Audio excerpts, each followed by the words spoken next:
Bismillahirrahmanirrahim. Assalamualaikum warahmatullahi wabarakatuh. Alhamdulillahirabbil alamin. Wassalatu wassalamu ala asyrafil anbiya wal mursalin wa ala alihi wa sahbihi ajma'in. Asyhadu an la ilaha illallah wa asyhadu anna Muhammadan abduhu wa rasuluh. Wa ba'du, para jamaah sekalian yang dirahmati Allah Ta'ala, di pertemuan kali ini kita bahas tentang prioritas yang kedua. Yang pertemuan lalu adalah iman dulu sebelum Al-Quran. Maka pertemuan kali ini kita bahas prioritas yang kedua, yaitu adab dulu sebelum ilmu. Ya. Adab ini merupakan dasar, ya, merupakan dasar dari sebuah ilmu. Ya. Kalau saya umpamakan, adab ini adalah seperti wadah. Wadah ilmu itu adalah isinya. Ya, jadi wadah itu harus bersih. Ya, wadah itu harus bersih, harus bagus, harus baik. Isinya, ya, mau diisi apa saja, kalau wadahnya baik, maka akan bermanfaat. Nggak rusak ilmu itu. Isinya nggak rusak kalau wadahnya bersih, ya, wadahnya baik. Tapi kalau kebalikannya, adabnya buruk, sifat wataknya buruk, itu seperti wadah yang kotor. Wadah yang kotor walaupun diisi dengan isi yang sangat baik, madu, tapi diisikan di wadah yang kotor, wadah yang beracun, madu itu akan rusak dan akan merusak, gitu ya. Dia akan merusak. Atau diisi dengan susu, susu itu akan rusak kalau wadahnya rusak, wadahnya kotor, ada racunnya. Ya. Dan demikian juga, ya, kalau wadahnya bersih, ya tadi ya, itu isinya apa saja itu akan jadi bersih, nggak rusak dan bermanfaat. Wadahnya bersih, ya, sifat wataknya baik, mau belajar ilmu apa saja, dia menguasai ilmu saja, itu ilmunya bermanfaat untuk dirinya dan orang lain. Ya. Dia belajar ilmu bisnis, bisnisnya tetap baik, nggak merusak bisnis. Ya.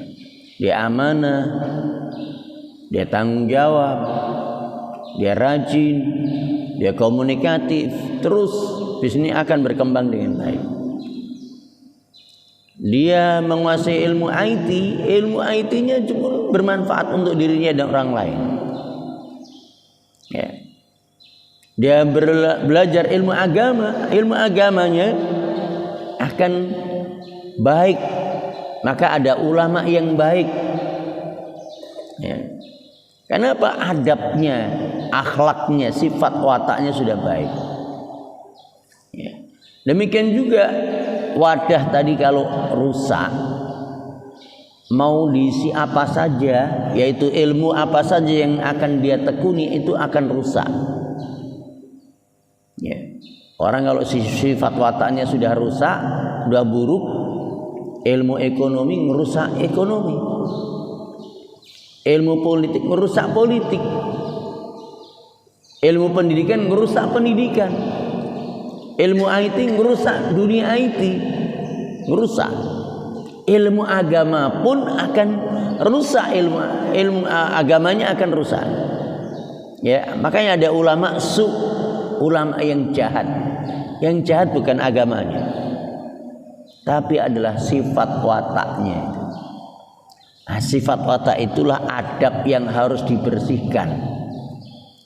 Maka pembersihan wadah itu didahulukan sebelum diisi. Ya. Pembersihan wadah itu didahulukan sebelum diisi. Maka bersihkan anak kita dari sifat-sifat yang jahat. Sifat-sifat yang jahat. Dan jadi baik. Karena ini wadah, seperti wadah tadi. Ya. Makanya mengadabkan itu membersihkan sifat-sifat yang buruk, membersihkan sifat yang buruk dan membiasakan sifat-sifat yang baik. Itu. Kita karena generasi yang terbaik itu adalah generasi para salaf, para sahabat Nabi SAW, para tabi'in, para tabi'ut tabi'in. Ya. Mereka adalah orang yang mendidik berdasarkan prioritas seperti ini, termasuk mendahulukan adab sebelum ilmu, mendahulukan adab sebelum ilmu. Ya. Imam Malik rahimahullah, beliau pernah mengatakan, kanat ummi ta'ammamani wa taqulu li, ibuku ketika memakaikan imamah kepadaku, ini ibunya waktu kecil, dia didandani, dikasih pakaiannya para ulama, dikasih imamah, ya, dan memberikan nasihat kepadaku. Apa nasihatnya? Idhab ila Rabi'ah, pergilah kamu kepada Rabi'ah. Rabi'ah ini Rabi'ah Ar-Ra'i, beliau adalah guru Imam Malik. Ya, idhab ila Rabi'ah fata'allam min adabihi qabla ilmihi, belajarlah adabnya sebelum engkau mempelajari ilmunya. Maknanya apa? Malik kecil ini disuruh mengamati adab gurunya. Amatilah adab gurumu, tirulah akhlak gurumu, baru engkau belajar, engkau ambil ilmunya. Jadi fokusnya anak ini disuruh beradab dulu sebelum berilmu. Dan ini seorang ibunda Imam Malik itu nggak pernah kuliah, nggak pernah kuliah, apalagi keguruan, FKIP atau ilmu yang lain, tidak. Beliau adalah seorang ibu biasa, ibu rumah tangga, tapi tahu apa dulu yang harus diprioritaskan, apa dulu yang harus didahulukan, mana dulu yang lebih penting, adab dulu atau ilmu dulu. Adab dulu. Ini ibunda Imam Malik. Nasihatnya kepada Imam Malik yang masih kecil, ta'allam min adabihi qabla ilmihi. Ya. Belajarlah adabnya, ambillah adabnya dulu sebelum engkau mengambil ilmunya. Ya. Sekarang perkataan Al-Imam Abdullah bin Mubarak, kita sampaikan dulu dasarnya, ya, dasar-dasar dalil perkataan para salaf. Ya. Qala Abdullah bin Mubarak, Berkata Abdullah bin Mubarak, kanu yatlubunal adab tsummal ilma. Ya. Mereka para salaf dulu belajar adab dulu, kemudian belajar ilmu. Kalau ada kemudian apa artinya? Ada prioritas, ada skala prioritas. Ya, mana dahulu yang harus dipentingkan, mana dulu yang harus difokuskan. Adab dulu. Ya. Kemudian Al-Imam Sufyan Ats-Tsauri, Imam Sufyan Ats-Tsauri, laisa amalun ba'dal faraid afdalu min talabil ilmi. Tidak ada amal setelah amal fardu. Amal fardu itu salat 5 waktu, rukun Islam, itu amal fardu. Tidak ada amal fardu yang lebih afdal daripada setelah sholat fardu, setelah amal fardu. Tidak ada amal yang lebih baik, lebih afdal, lebih utama daripada menuntut ilmu. Ya. Beliau mengatakan amal yang tentu pahala yang paling besar adalah amal fardu, sholat 5 waktu, ya, puasa Ramadan. Ya, dan amal fardu yang lainnya. Enggak ada amal setelah amal fardu yang lebih afdal daripada menuntut ilmu. Wa kana ar-rajul la yatlubul ilma hatta yata'addaba wa ta'abbada qabla dzalika 20 sana. Dan para salaf dulu mereka tidak mencari ilmu, maknanya ilmu hadis, ya, ilmu hadis dan ilmu yang lainnya, yang mereka berjalan dari negeri ke negeri, dari kota ke kota. Mereka enggak melakukan itu, ya, hatta yata'addaba, hingga mereka mengadabkan diri, membiasakan diri dengan adab, ya, membersihkan sifat-sifat wataknya yang buruk. Yata'addaba wa yata'abbada, dan membiasakan ibadah, membiasakan diri dengan ibadah. Jadi adab dan ibadah qabla dzalika 20 sana, 20 tahun sebelumnya. Masya Allah, 20 tahun sebelumnya, sebelum dia rihlah li talabul ilmi, berjalan mencari ilmu, mereka fokus memperbaiki diri dengan adab dan ibadah. Nah, kalau sudah 20 tahun, kata beliau Imam Sufyan Ats-Tsauri ini, 20 tahun dia berhidup dengan ibadah, hidup dengan adab, baru mereka. Jadi maknanya sudah adabnya udah bagus, baru dia rehlah mencari ilmu.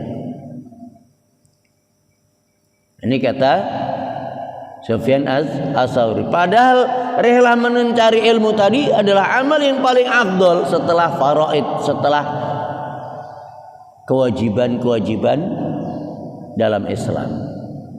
Mereka enggak langsung mencari ilmu, tapi apa? Adab. Mengadabkan diri, membiasakan diri dengan adab dan ibadah, sehingga betul dia betul menjadi seorang yang saleh. Ketika dia mencari ilmu, ilmunya jadi berkah, ilmunya bermanfaat. Makanya kitab-kitab yang mereka tulis itu berkah, ya, berkah. Karena ditulis oleh orang yang sudah punya adab dan punya kebiasaan untuk beribadah kepada Allah Ta'ala.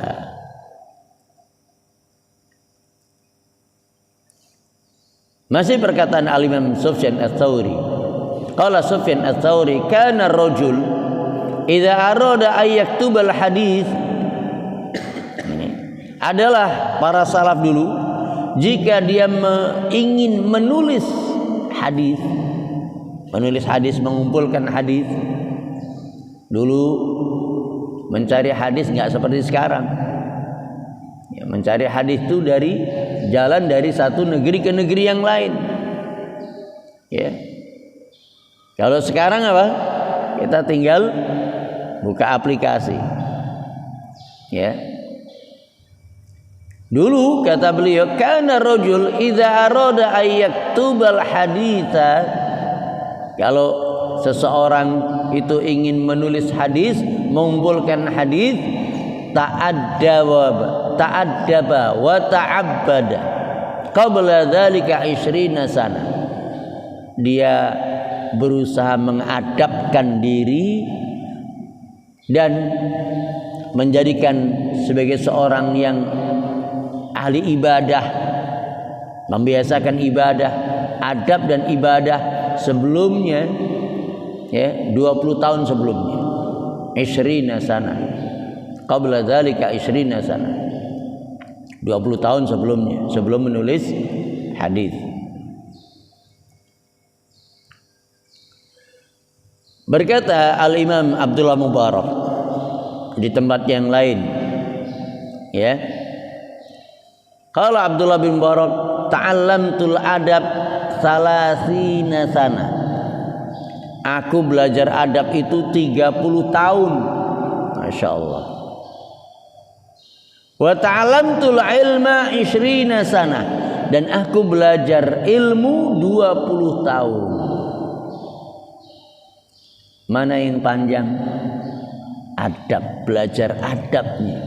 Karena adab itu praktek. Kalau ilmu, hafalan, menulis, membaca, dan menghafal. Tapi kalau adab itu membiasakan sampai itu menjadi sebuah sifat wataknya, menjadi sebuah karakternya. Gitu. Beliau mengatakan tadi 30 tahun dia belajar adab hingga memiliki sifat-sifat yang baik. Saya ingin ceritakan bagaimana adab beliau, akhlak beliau. Satu ketika beliau itu ketika musim haji, dia namanya seorang alim, maka beliau menyampaikan kepada kaumnya, jamaah masjidnya. Dia mengatakan, siapa yang tahun ini mau haji bersama saya? Akhirnya hanya beberapa orang, kurang lebih 40 orang yang mengangkat tangan mau haji bersama Abdullah bin Mubarak.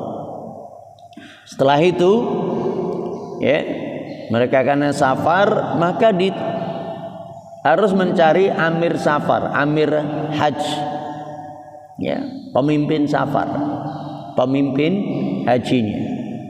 Mereka sepakat Abdullah bin Mubarak yang berhak jadi pemimpinnya. Ya.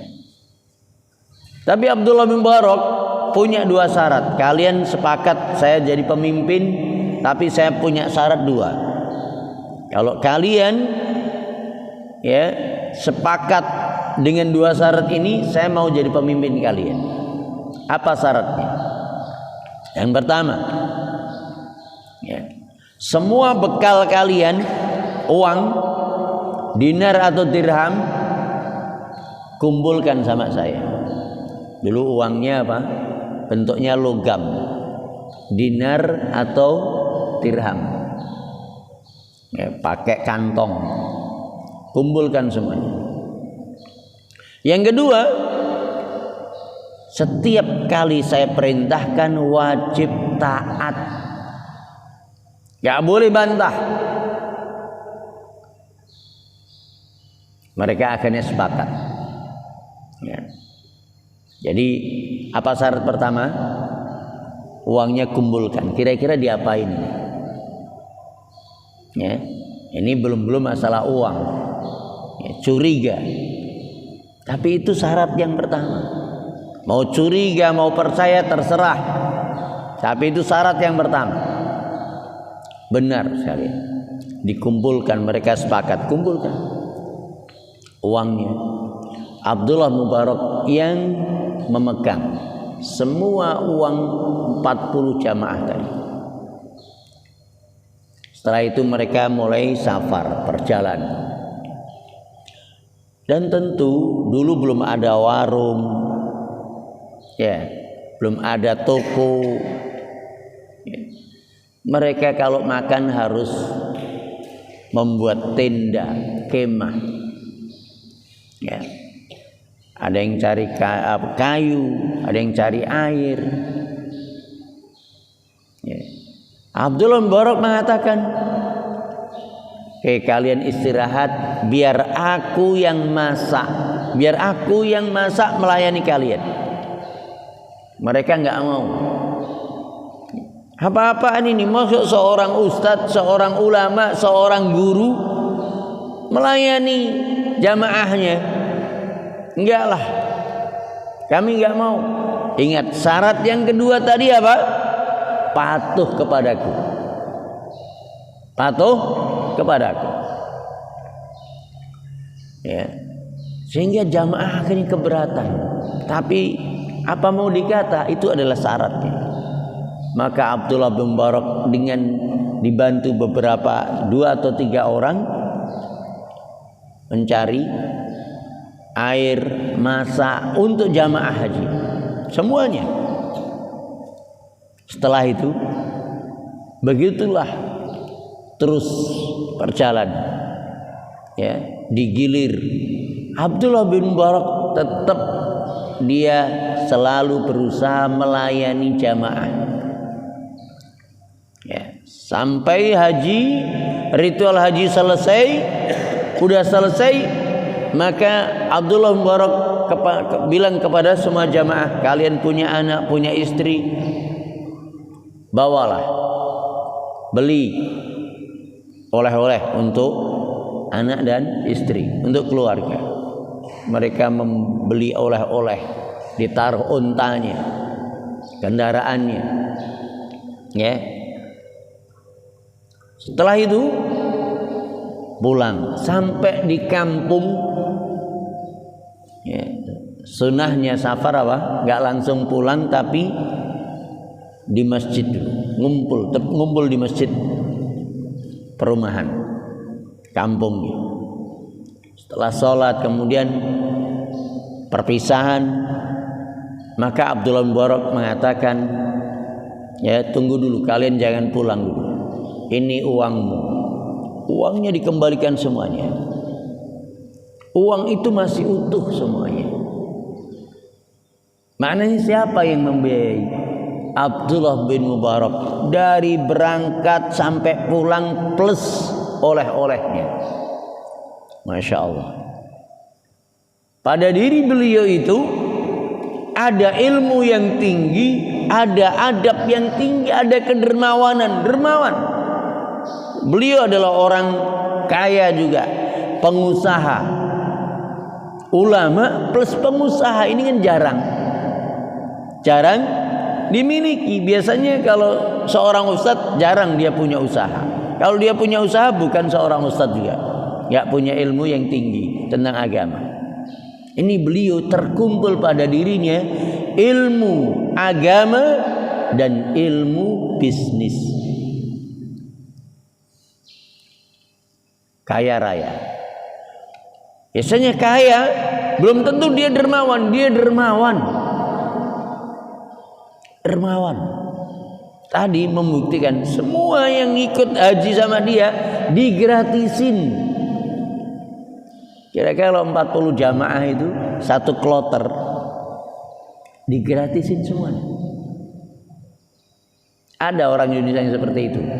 Orang kaya, sekaya apapun kayaknya belum ada yang bisa menggratiskan semua anggota jamaahnya. Amirul Hajjnya itu. Ya. Ini beliau. Maknanya adab ini beliau dapatkan setelah belajar 30 tahun. Bahkan pada beliau ada keberanian Biasanya seorang alim, orang yang kaya, itu dia takut mati, pengecut, gak berani. Tapi beliau satu saat ketika dalam perang, ya, laga dengan Romawi, ya, ada pasukan Romawi itu sebelum perang itu, maka ada adu tanding 1 lawan 1. 3 pasukan kaum muslimin, yang pertama kena penggal mati, kedua kena penggal mati, yang ketiga kena penggal mati. Pasukan Romawi ini pongah makin sombong. Mana orang muslim ini? Mana? Seluruh kaum muslimin terdiam. Di belakang Abdullah bin Mubarak sama di sampingnya. Dia terus memakai imamah, menutup wajahnya, tinggal matanya. Dia sampingan kepada sampingnya. Wahai kawanku, tolong jangan ceritakan tentang siapa aku, ya, kalau nanti saya melesat ke depan, jangan ceritakan siapa aku. Dia melesat ke depan dengan kudanya, ya, dan kemudian adu tanding dengan pasukan Romawi tadi, dan kemudian mengalahkan. Ahli bela diri, pendekar juga, masya Allah, ulama, pengusaha, pendekar, masya Allah. Setelah itu dia setelah menang balik lagi ke belakang, bukan pongah, bukan ingin terkenal. Dia menutupi diri. Semua pasukan kaum muslim nggak tahu siapa dia. Segera dia balik ke belakang, dan tidak ada yang tahu kecuali sampingnya. Ini diceritakan oleh sahabat Abdullah bin Mubarak ini setelah Abdullah bin Mubarak itu meninggal dunia. Jangan ceritakan kepada siapapun. Maknanya menjaga keikhlasan. Itu adab, masya Allah. Adab dalam seorang muslim dalam beramal soleh itu menjaga keikhlasan. Lah beliau itu belajar sampai 30 tahun untuk bisa seperti itu, punya sifat-sifat yang mulia dan tinggi, butuh waktu yang lama. Ya, ilmu dipelajari 20 tahun, tapi adab dipelajari dulu 30 tahun sebelum. Masya Allah. Sufyan Ats-Tsauri tadi mengatakan sebelum dia menulis hadis 20 tahun sebelumnya mengadabkan diri dan membiasakan untuk ibadah. Ini para ulama seperti para ulama salaf. Kita maunya, masya Allah, hari ini para orang tua ingin cepat memiliki anak pinter. Nggak pengen memiliki anak beradab dulu, ya. Pengennya punya anak pinter, cepet pinter. Yang digesa itu adabnya dulu, bukan ilmunya, bukan pinternya, ya. Kalau pinter itu, ilmu itu cepat, sebentar aja. Lihat, kalau ngapal Quran 30 juz, ada kan program-program camp 6 bulan 30 juz di Pulau Tahfiz. Ada camp 3 bulan 30 juz. Yang paling cepat 40 hari yang saya pernah lihat program itu. Camp 40 hari 30 juz. Kira-kira itu mungkin enggak itu? Itu cepat, maknanya menghafal itu cepat. Ya. Cepat. Kalau hanya ziyadah terus, nambah terus, cepat.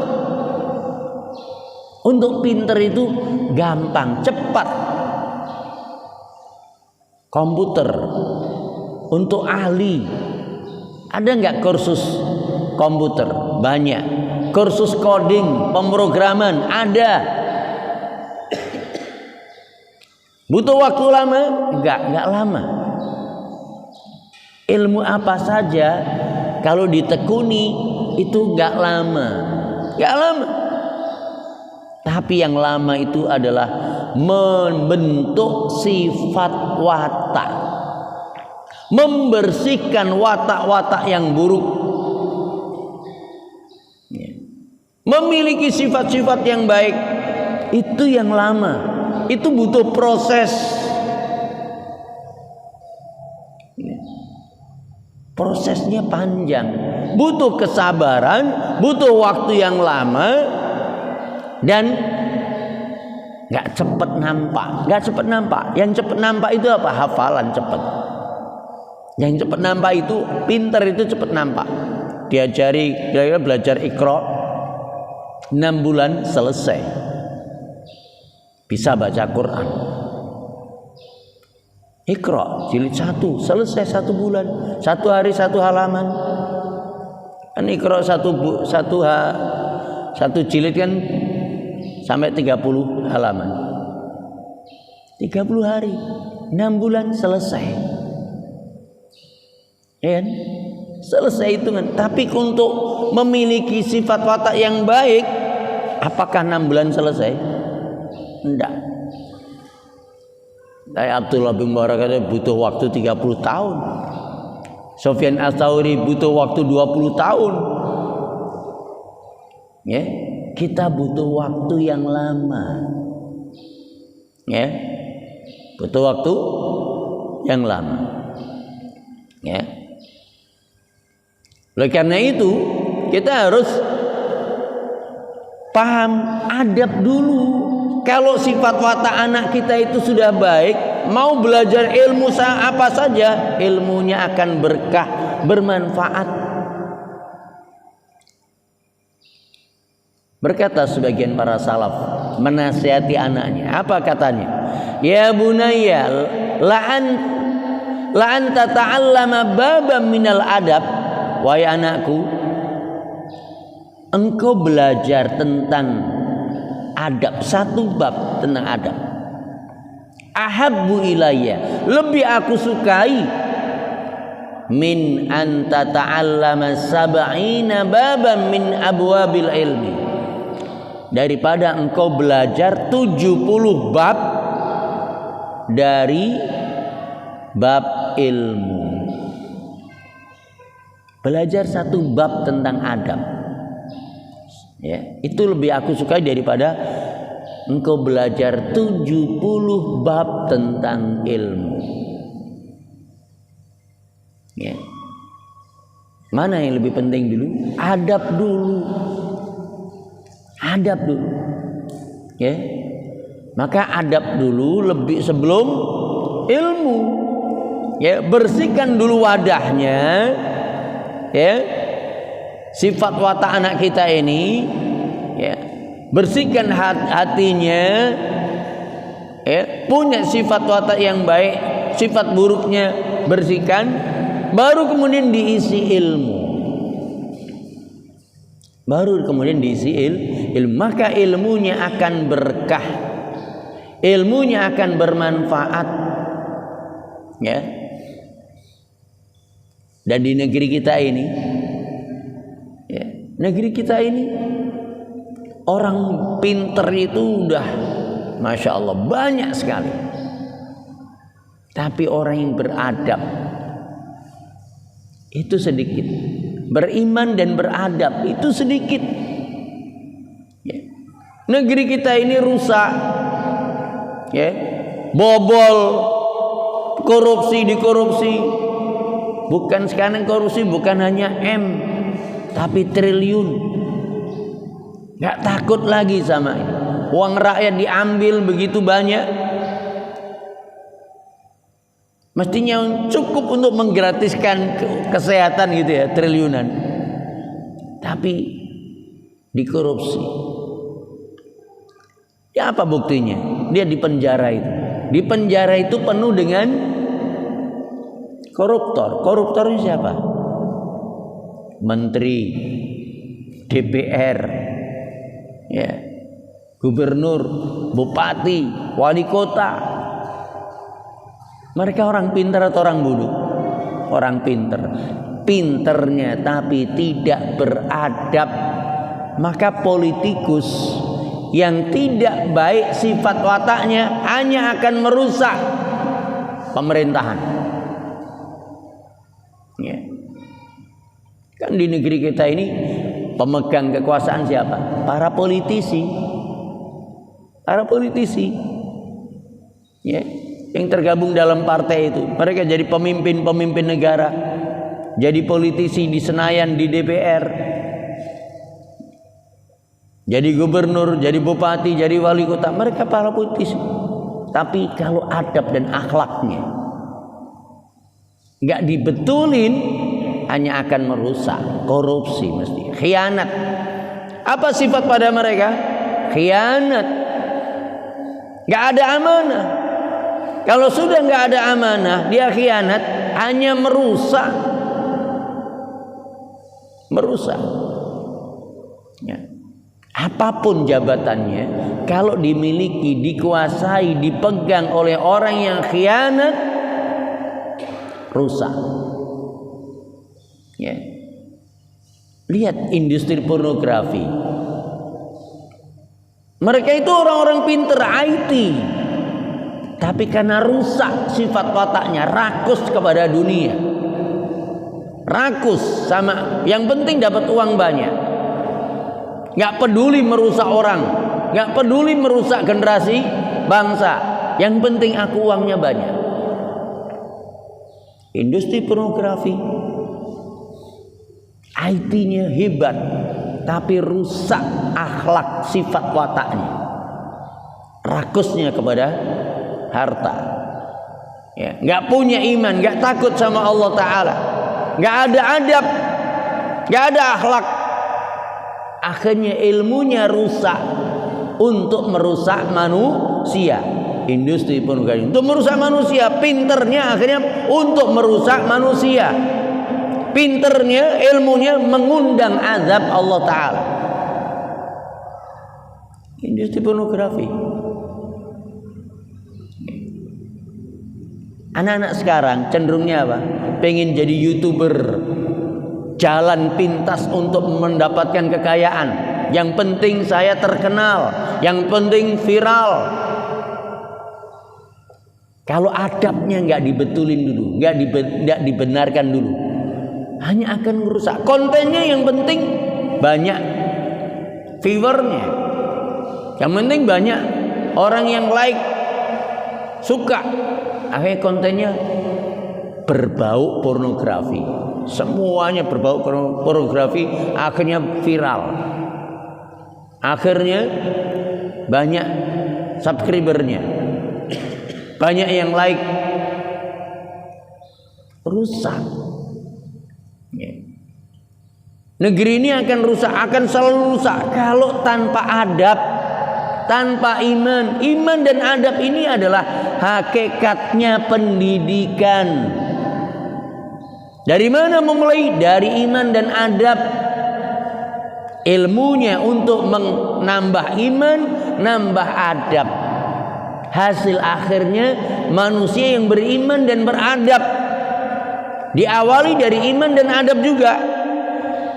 Tambah ilmu, tambah ilmu, tambah ilmu, tambah imannya, tambah adabnya, sehingga menjadi manusia yang beriman dan beradab. Tapi iman dan adab itu menjadi yang prioritas awal. Awalnya dulu masih anak-anak, masih usia dini ini, TK dan SD. TK dan SD ini dibiasakan sifat-sifat yang baik. Ini kesempatan yang emas. Orang bilang golden egg, ya, umur kesempatan yang emas, yang sangat bagus untuk membiasakan sifat-sifat yang baik. Makanya kita harus peduli ini pada anak kita, ya. Kalau kita orang tua yang peduli sama adab anaknya sejak dini, sebenarnya dia sedang menyelamatkan anaknya dari neraka. Ya. Yang menyelamatkan anak kita apa? Adabnya, iman dan adabnya. Sebagaimana dalam surat At-Tahrim, ya ayyuhalladzina amanu qu anfusakum wa ahlikum nar. Hai orang-orang yang beriman, jaga dirimu dan keluargamu dari neraka. Dari neraka. Kata Ali bin Abi Thalib apa? Adibuhum wa'allimuhum. Adabkan anakmu, ajari mereka agama. Itu untuk menjaga anakmu dari neraka. Ya. Kalau kita peduli adab pada anak sejak dini, itu sebenarnya kita sedang peduli dengan masa tua kita. Ya. Masa tua kita maunya kan kita dikelilingi sama anak-anak yang beradab. Saya ingin masa tuaku nanti bersama anak-anak yang saleh, salehah, yang menghormati, memuliakan, melayani orang tuanya. Dari sejak kecil kita biasakan anak itu melayani orang tua, menghormati orang tua, peduli sama orang tua. Dari kecil. Kalau kita peduli sama adab anak, kita peduli dengan masa depannya anak. Masa depan anak apa? Masa depan anak ini suksesnya, kesuksesan mereka, kesuksesan manusia itu lebih ditentukan sifat wataknya, bukan pinternya, karakternya. Lihat, ya, orang sukses bisnis, sukses dalam membangun karir karena sifat wataknya. Kenapa si fulan dia selalu dipromosikan ke atas terus? Pertama sifat wataknya, dia rajin, dia amanah, dia jujur, komunikatifnya baik, apalagi orangnya dermawan, pemaaf. Ini kan sifat-sifat watak yang baik. Ya. Baru kemudian pinter. Oh, dia baru ilmu. Ilmunya nomor sekian. Bukan pinter dulu. Oh, pinter. Ada yang pinter tapi dia khianat, suka mangkir, suka nggak tepat waktu, nggak dipromosikan. Yang dinaik jabatan adalah yang karena sifat wataknya yang baik, karakter, bukan pinternya. Karena ada yang lebih pinter tapi nggak dipromosikan. Ya.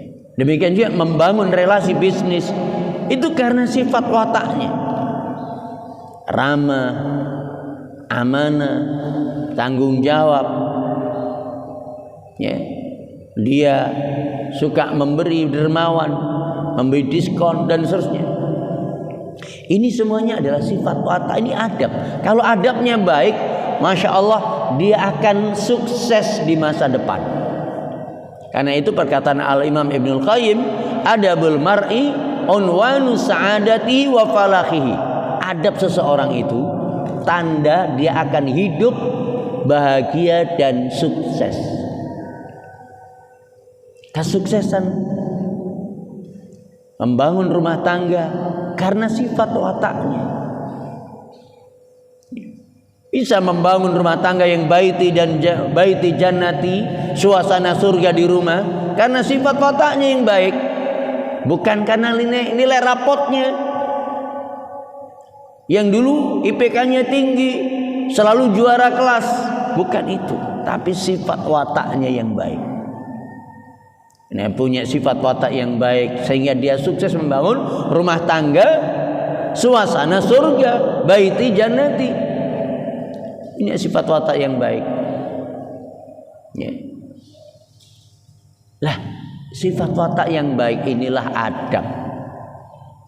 Ini yang harus selalu kita pentingkan. Hakikat daripada pendidikan itu adalah mengadabkan, membuat anak beradab. Percuma kita punya anak pinter tapi nggak beradab, itu nggak menenteramkan kita orang tua. Ya, banyak orang tua stres bukan karena anaknya bodoh, tapi karena sifat wataknya yang buruk. Kalau anaknya agak sedikit bodoh, itu nggak begitu dia stres. Tapi yang ketika dia selalu melawan orang tuanya, susah diatur, susah diurus, itu yang membuat dia stres. Adab itu, kalau kita punya anak nggak beradab, kita sendiri yang stres. Kita punya anak yang beradab, yang baik, membuat hati kita tentram. Anak yang beradab itu menenteramkan orang tua. Oleh karena itu adabkan dulu, ya, adabkan dulu sebelum dipinterkan, ya, sebelum dipinterkan, sebelum anak itu belajar ilmu-ilmu yang lain. Wallahu a'lam bishawab. Sampai sini dulu. Ada pertanyaan kami persilahkan.